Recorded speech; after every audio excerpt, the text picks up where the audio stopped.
fantastic time at the Swell Summit. Our next session lead is Vivian Tan, a public speaker and entrepreneur who is passionate about empowering youth through leadership, mentorship, and more. She's involved in her community through being the founder and president of At Youth of BC and being a 3-time TEDx speaker. She's currently an 11th grade student based in BC, Canada, and in her free time can be found reading, cooking, and drinking bubble tea. In the future, she hopes to go into social entrepreneurship and business in order to inspire and motivate others to improve themselves. Without further ado, I present Personalizing Your Personal Brand with Miss Vivian Tan.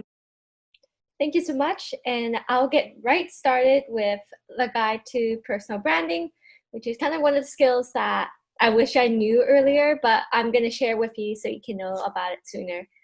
So kind of what I'm going over today, just a little bit, just is first of all, just an introduction to what exactly is personal branding. And then afterwards, like how to make a personal brand. And then afterwards, networking, which is part of how will you expand upon making your own personal brand. Last but not least, ways to contact me if you have any questions. So first of all is to getting the basics. So what exactly is a personal brand? So you may know what a brand is, for example, like Nike's or Adidas. And they are brands for a reason because they exist to help us remember them. And that's basically what a personal brand is, to kind of basically make a brand of ourselves. So kind of what makes us unique, how people remember us, and it also helps you understand who you are and as well as what do you want in life. So the basic question you need to ask, and it's really important that you take the time to think about it, is how do I want to make others feel when I show up? It's definitely a positive thing. And when you have a good positive brand, people think positively about you. When people don't think positively about you, you might not have the best personal brand. So it does have to do a little bit about your reputation. And it is a term that's used a lot in the professional world. And so when you use it properly, it can definitely help you with your professional and your career development. A lot of times in business, but also not only business, but in other sectors as well, such as medicine and so on. So you might be thinking, why exactly do we need personal branding? You don't have a personal brand and we can still get really far in life? Well, possibly, but if you think about a lot of successful people, they all have a personal brand. And I guess, especially a lot of top CEOs and such, and public speakers as well have a personal brand because they want to stand out from other people and they want to be known as a reputable person. So first of all, with the benefits is definitely marketing yourself and building connection with other people. So first of all, like people know you better, and the more people know you, the more you are known as a trustworthy person, which gives you a sense of more responsibilities. For example, in a club, you can step up as a president, or in a post-secondary application, people are more likely to be convinced that you are the candidate to be in that specific university. And it can also open up a lot of opportunities. For example, for me, when I tried to create my own personal brand in which I want to help other youth via motivational speaking, that created a lot of opportunities, especially in public speaking for me. And definitely, of course, it's related to credibility. And if you're lost with what you do as a person, I'll explain it a little bit more later. But if you take the time to think about what exactly does your personal brand need to be, then it can help you take a step in the right direction of what you want to do and who you are exactly as a person. And I mentioned it earlier, but if you take the time to define like what exactly makes me unique, what makes me different from other people, then you could show and tell people like, this is why you should hire me for this job. For example, like I've got these skills, I've got this credibilities, this is why I'm the candidate and you shouldn't really choose anybody else. And so we're going on to how to brand yourself. So for definitely the first big step is to define who you are as a person. And once you're able to communicate that to other people, then people will know exactly what your brand is. So first of all, definitely know what your mission is. For example, my mission I mentioned earlier is to help people motivationally through public speaking. And also with starting your own nonprofit, like I also kind of put that off. Another one is your core values. Like we value a lot of things in life. For example, I value relationships with other people. I also value finding my own happiness and finding myself. So kind of thinking deep about what you really want in life. It's definitely another one's your passion. So what do you love to do? This could also be hobbies. For example, I love badminton. I always mention, and I also love drinking bubble tea and having coffee chats. So I mention that every now and then. And another one that I want to point out is SWOT. You may have heard of this. You may have not heard of this. But SWOT basically stands for strengths, weaknesses, opportunities, and threats. So the first two are kind of internally, strengths and weaknesses are self-explanatory. So what you're good at, what you're not so good at. Opportunities and threats are kind of what's a little bit outside your control, but it's really great for you to be aware of them so you can make sure that you are taking benefit for yourself as much as you can. So opportunities are where things where I can expand my personal brand. So for example, any events in the community that I can go to. And threats could be, for example, like what blocks me from reaching my own goals. For example, is it my own confidence or is it something else? Second of all is your target audience. Kind of sounds like a business plan, but your target audience, you can't please everyone. Like that's basically impossible, but you need to find who will be the right people to reach out to. For example, do you want to reach out to older people so you can get a mentorship, or do you also want to reach out to peers so you can just connect with other people? Another one is figuring out your value proposition. Fancy word, but in short, it's basically what makes you unique, what makes you special, like what things about you stand out. And in order to figure out your value proposition, one thing you can do is definitely know your story. So kind of your origin, like why, your motivations behind something. And I definitely want to say that storytelling is powerful. And a lot of people do listen to your story. And it is a part of you and your brand. So another thing that you definitely want to show people is what you can offer to them. A lot of people like to think like, okay, what do you like to offer to them?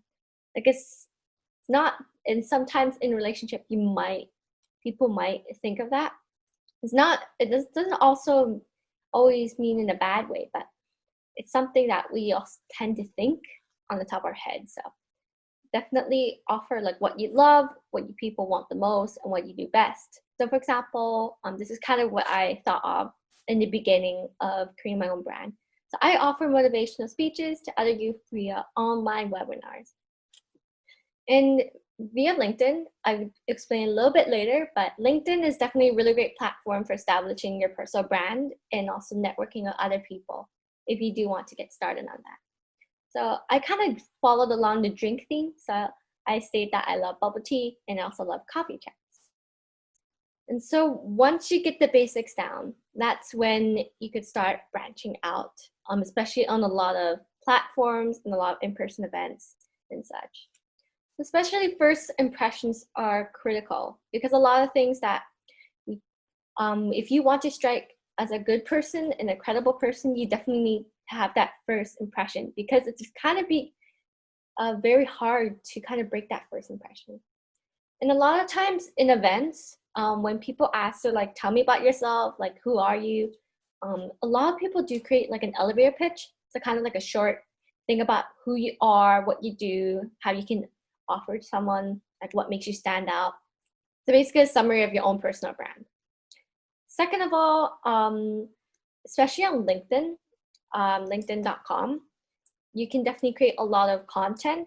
For example, posts about like your story, tips to give to other people that you learned, and also things that you are learning as well and also some thinking questions to discuss to other people. And it can be really daunting at first to kind of create that next step. And of course, you don't need to do that immediately. But once you are comfortable by branching out of your own comfort zone bit by bit, then that's kind of a step that you can take into consideration. Another one is definitely creating a website. So some people do create a personal website to showcase their achievements, to also showcase their personal brand and their services and their products, and also basically just like a portfolio or like an online resume. There's a lot of purposes for a personal website. Personally, I'm trying to create one just to solidify my own personal brand. And it's definitely up to you whether you want to do it or not. But it does benefit you a lot if you decide to put the time and effort into it. And of course, if you ever decide to have a LinkedIn profile or to create a website, you need to expand even more on your value proposition. So you need to specify kind of who do you help and how do you exactly help them. Social proof is very important to kind of establish that credibility, because a lot of people can be a little skeptical if you don't have social proof. So for example, like if in order to do that, another one way that I could do is create content to show that, hey, I know what I'm doing, I know this stuff. And a call to action, especially at the end, for example, like contact me via my email. I'll be happy to set up a coffee chat with you, something for other people to do if you want to connect with them. And another stuff you can have on your platforms is about page. So a page about who you are exactly, and also your personal story, how you help other people. If you want, you don't always need to have a product or service to have a personal brand. But if you do want to have a service, for example, doing public speeches or having an interview, you could definitely offer that as like a service. Content or free resources could be just websites, could be books that you recommend. And a contact page is definitely where people can reach out to you. And another thing that I want to point out is when you create content, whether it's on your website, on LinkedIn, you don't necessarily think that having a lot of posts means that you are credible. Instead, a lot of people focus on the quality of the post and how consistent you are with posting. So it's best to kind of have like a mini strategy. For example, I want to try posting a short post every week or so. Like you don't need to have it every so often, but as long as you kind of have that consistency, then it kind of builds up that credibility that you're active and you're ensuring that you're going out and networking with other people. And a lot of times, if you do want to get to know other people and to kind of solidify your personal brand within the community and within your target audience, is definitely with networking. So it's not just by just selling yourself. Like no one really wants to hear just about yourself. People also want to talk about themselves either. So it's kind of like getting to know other people, not only like as a recruiter of some sort, like just I want to communicate with that person just to get a job. It's to also, I want to get to know you besides your profession that you're in. So this is kind of a 3-step process that I kind of went through when I went networking after I established my own personal brand. The first one is just reaching out. Second one is talking with them. Third one is following up and talking even more if I wanted to. And a lot of times it's a mutually beneficial relationship. So kind of a give and take. And it's a way for you to learn, not only for them, but they also learn about you and to also kind of add value to each other. There are a lot of reasons besides solidifying your personal brand as well. So there are benefits besides that. So definitely making new friends. In the future, if you ever are comfortable with it, for example, you can collaborate with others. For example, if you want to organize an event with each other, for an online webinar and such, and like social media shout outs, how other nonprofit organizations shout at each other. And also asking people for mentorship. So asking every now and then questions, and they can help you guide through your goals and also reaching what you want to be, especially in your personal branding. Like if you see someone, they say, wow, this person's really adamant about establishing themselves in the community, then you can ask them for tips. And if you ever have your own service, for example, public speaking, you could ask if, hey, if there's any public speaking opportunities, it'll be great if you could refer me to them. So that's one thing you can look out for. the first step is, if you can, complete your profile on LinkedIn. That means going through steps. LinkedIn does give you the information, but definitely make sure to for example, have your profile picture, your about section, have your accomplishments filled out. And that makes a pretty good impression for other people. And when you want to reach out to other people on LinkedIn as well, just research what their common interest is, what their job is, to prepare questions before you talk to them. It doesn't have to be over a digital call, but it can be over email and such. And definitely, people will ask you to tell you about yourself. So making sure to have the elevator pitch in mind and prepare it when you need to. The second one is where you can reach out to. There are a lot of places that you can reach out to. For example, in-person events, though I don't recommend it because of COVID-19. But if COVID-19 does lift up, you can do in-person events. But for now, there are still a lot of online webinars that you can connect with other people. Second one I recommend is LinkedIn. But there are also a lot of other places you can do. For example, Facebook groups, Discord, Slack, and even referrals. For example, your friends and family. If they refer you to another person, that's called a referral. So definitely, I recommend that. And a lot of times, we have to take initiative as well, because if you want something, you definitely need to work for it instead of waiting for the opportunity. So don't hesitate to ever make that initiative. And a lot of times when you're making a message, make sure to state the basics, like who you are, what your goals are, and your intent, and if possible, common interests. And while you're talking, it's definitely try to go with the flow. So it's like talking to a friend. And to make things less awkward, try to ask non-Googleable questions like what's your favorite food and such, what's your favorite color. Sounds a little bit in context, personally, it doesn't really sound too genuine, but if you really narrow down that question, it shows other people that you care about them, and that can add positively to your personal brand. And definitely near the end, ask them about how you can help them and who else you can talk to. Last but not least, definitely get your contact information if possible, and afterwards, before a couple of days or so, say thanks for chatting with them and something you learned, as well as a call to action. So I would love to chat again, for example. And also make sure to keep in touch every now and then, because when you keep in touch with people, people will perceive you as oh, I feel glad that this person is considerate and making sure that they're keeping in touch with me. That pretty much concludes my presentation. I want to thank you all so much for listening to it. If you ever want to reach out to me, I'm definitely open for Instagram, Facebook, LinkedIn, and my email.